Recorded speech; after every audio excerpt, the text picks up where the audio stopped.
Toy Story Racer. It's a game about Toy Story and they're racing. To be honest, I was expecting maybe a bit more from the title. I don't think Toy Story needs any introduction. All three of the movies are brilliant, with wonderfully memorable characters, great writing, great performances, and great animation. It's the most recognised and celebrated animated film series for a reason, and even with a fourth film in the pipeline 23 years on from the first movie, it just goes to show its lasting popularity. So of course spin-off media is inevitable, such as shorts, cartoons, toys of toys amongst other things, but no video games, not one, nothing, the end. Only joking. No, as a matter of fact, the Toy Story series has been treated very well in terms of video games for the most part. Like this sexy motherfucker of a game. Except we're not looking at that one, we're looking at the one where they go vroom vroom. And so we have Toy Story Racer, a surprisingly unique kart racer that I have very fond memories of from the good old days, you know, those good old times in 2001. Oh, well, shut up.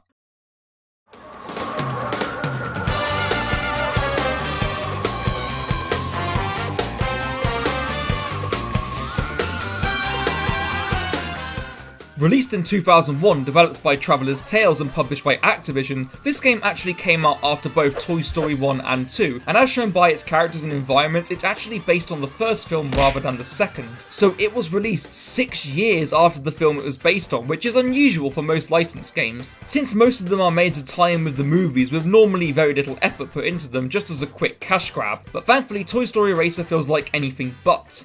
You play as characters from the first film, racing, battling, and other such verbs in environments from the first film, and the first thing that really strikes you is the controls. With most kart racers we know, we're used to this tight grippy feel with drift mechanics, but in Toy Story Racer it feels very much like, well, how a toy RC car would control. And it's very appropriate since, you are playing as toys driving toy cars.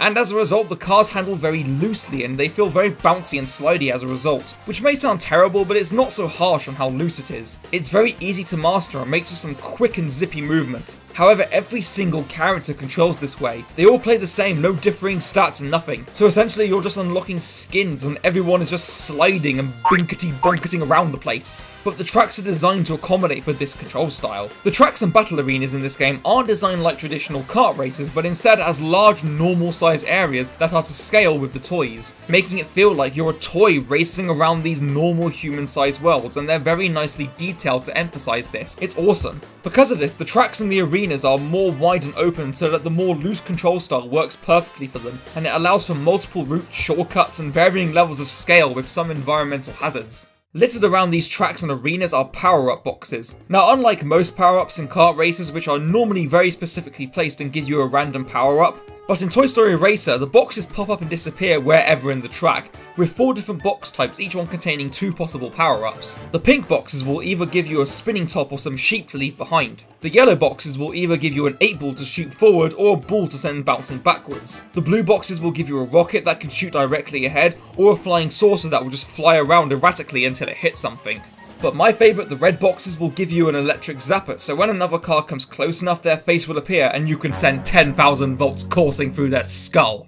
Or just a boost that makes you go woo! Each one can have their own use and even be useful when they're not being used, since as long as you are carrying any power-up, you're invincible from any other car's power-up, although you do lose the power-up you are carrying if you are hit. Even so, if you do get hit, you can recover very easily. And all these things from the controls, track design and weapons are utilised in a variety of ways across the several challenge types the game has. Toy Story Racer's single player is structured in a very odd way. In the beginning you start with 4 characters, gradually unlocking more along the way. And each character has their own set of challenges to complete, which when completed award you with a toy soldier, which unlock more challenges. And most of the characters' challenges are locked until more toy soldiers are collected, so you're constantly switching between characters who have available challenges to earn more. And I want to greatly commend whoever's job it was to come up with all these challenge names. They are all named depending on the track, the challenge, and the character you are playing as, and I have never seen such a bizarre selection of strange and nonsensical level names in my life. Look, here are some of my favourites. Dinner is in the dog. Lots of crazy pizza. Knock door ginger. What? Not shopping, speed backwards. Something in the attic. What, really? There's something in my attic? Buzz-looking alien! Super go wow racer. Sail! Snow joke. Trust me, I wish it was.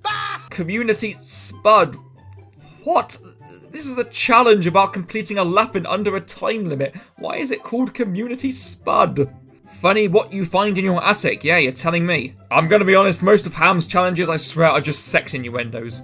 Adventures in Pork. Tiny Pork. Ancient Pork Action. Ugh. Keep up or you are out, Rex. You know, I love the blunt honesty of this one. Get your shit together, Rex. No son of mine comes second. Oh, do you know Lenny the Binoculars? No? Well, neither do I. But one of his challenges is called Bo Peeping Tom. And you race against a horde of Bo Peeps. Lenny, you sick fuck. Fill her up, Rocky. Oh, okay, God, okay, that's enough.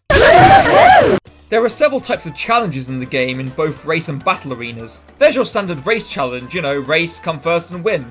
And hail Satan, apparently. There's smash challenges, essentially your battle mode, and I love it when a car gets knocked out. They just become this pitch black void of nothingness, and yet it still talks and moves. Ugh. I also absolutely love it when you lose, because you get the most appropriate soundbite ever.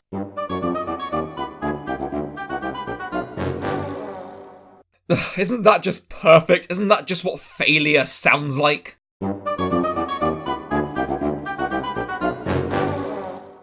There's knockout races where whoever comes last in a lap gets eliminated until one car remains, meaning that you get this eerie pile-up of dead void cars at the starting line. Collection challenges where you have to go around and collect 5 of these clowns scattered around the level. Target challenges where you have to find 5 target boards around the level and hit them with a weapon. Lap trial challenges where you simply have to complete a lap within a time limit. Endurance races, which are the exact same as lap trials except with multiple laps. Tag challenges, fuck me, I hate these. You have to chase the other cars around a track or arena and physically tag them, but these dickheads are so evasive that it can take fucking ages to do these.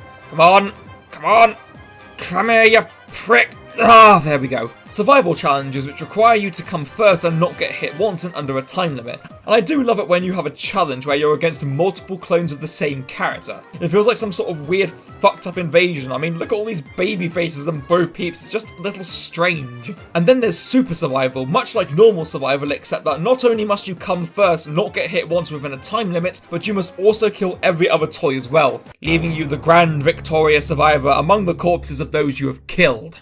And there are also variations of these challenges, like doing them in reverse and tournaments of these. But unfortunately, it isn't enough variety to keep the game from becoming quite stale, and it's one of Toy Story Racer's biggest flaws. As fun as the actual gameplay can be, it's the way that the game is structured that really hurts it. In the single player, as I said, each character has their own set of challenges, and with each character's challenges combined, it totals to 200 altogether. The game has 12 tracks and 7 battle arenas, and with only so many challenge types, there's only so many different challenges available, and since each character controls the same, it only restricts it even more. Because of this, you see a lot of the same challenges and track combinations repeated throughout a lot in the single player. Like for example, here one of RC's first challenges is a simple race on this snowy track. Fair enough, but literally his next challenge right afterwards is the exact same type of challenge except in reverse on the exact same track. And this kind of repetitiveness is obvious across the whole of the single player, and based on this old save file, it took me about 10 hours to get all 200 soldiers. And the annoying thing is, if I just want to play as a certain character and do a certain race or challenge on a certain map, I can't. I can only do the preset challenges given to each specific character.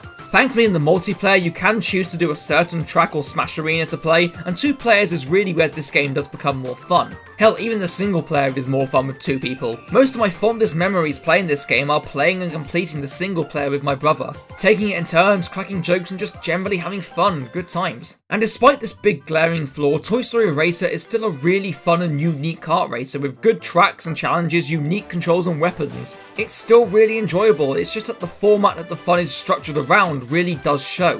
While it's certainly no Crash Team Racing, Toy Story Racer is a hidden gem of kart races on the PS1, and I will give it a 7.5 out of 10. And if you still have a PS3, Vita or PSP, you can pick up this game on the PSN store for really cheap, and I definitely recommend it, especially if you're looking for a more unique and different kart racer experience. But regardless, thank you very much for watching everybody, like and subscribe if you feel like it, and I'll see you next time.